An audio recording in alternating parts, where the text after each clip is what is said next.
बुलढाणा जिल्ह्यातल्या अनेक भागात मध्यरात्रीनंतर वादळी वाऱ्यासह जोरदार पाऊस बरसला। जिल्ह्यातील संग्रामपूर, शेगाव, नांदुरा, खामगाव, लोणार, मेहकर या तालुक्यात मध्यरात्रीनंतर आलेल्या सोसाट्याच्या वाऱ्याने आणि पावसामुळे हवेमध्ये गारवा निर्माण झालाय।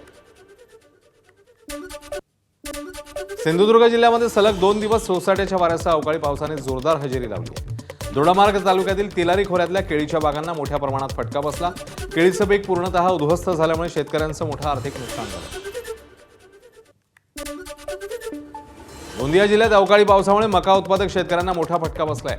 कापणी करून ठेवलेला मका अवकाळी पावसामुळे भिजला, त्यामुळे मका खराब होण्याची भीती आहे। सरकारने लवकरात लवकर मका खरेदी केंद्र सुरू करून दिलासा द्यावा अशी मागणी शेतकऱ्यांनी केली। 2 दिवसांपूर्वी गोंदिया आणि भंडारा जिल्ह्यामध्ये मुसळधार पावसाने हजेरी लावली आणि या अवकाळी पावसामुळे गोंदिया जिल्ह्यातील धान उत्पादक शेतकऱ्यांसह मका उत्पादक शेतकऱ्यांना देखील मोठा फटका बसला। आपण दृश्यांमध्ये बघू शकता, जो मका पीक अवकाळी पावसामुळे ओला झाला आहे तो शेतकऱ्यांनी रस्त्यावर या ठिकाणी वाळू टाकलेला आहे। आता शेतकऱ्यांचा मका कापणीचा आणि धान कापणीचा हंगाम आहे आणि अशातच अवकाळी पाऊस आल्यामुळे शेतकऱ्यांच्या तोंडाशी आलेला घास हिरावला गेला आहे आणि अवकाळी पावसामुळे जो मका पीक ओला झाला होता त्याची गुणवत्ता सुधारावी आणि चांगल्या किमतीमध्ये विकता यावा याकरिता शेतकऱ्यांनी हा मका पीक या ठिकाणी वाढायला टाकलेला आहे। आपल्यासोबत शेतकरी आहेत, त्यांच्याकडून आपण जाणून घेऊया काय नुकसान झाले अवकाळी पावसामुळे, काय मागणी आहे सरकारकडे। भंडारा आणि गोंदिया जिल्ह्यामध्ये 5, 6 आणि 7 तारखेला वादळी आणि गारपीटसह पाऊस पडलेला आहे।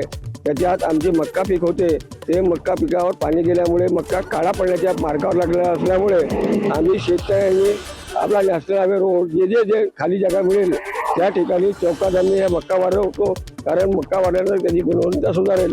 तरी महाराष्ट्र सरकारने हा धान मक्का आहे तो मक्का त्वरित खरेदी करण्याचे पाऊल उचलावे आणि शेतकऱ्यांना दिलासा द्यावा। त्याचं शेतकऱ्याची कंबरडे पहिलेच मोडलेले आहे आणि शेतकरी कर्जबाजारी होऊन आत्महत्येच्या मार्गावर लागलेले आहेत।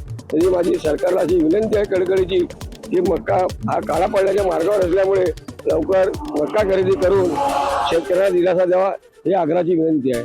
तर निश्चितपणे जर का बघितलं तर शासनाच्या वतीने लवकर मका खरेदी करून शेतकऱ्यांना दिलासा देण्यात यावा अशी मागणी शेतकऱ्यांच्या वतीने केली जात आहे। देवेंद्र हांगडाले, एबीपी माझा, गोंदिया।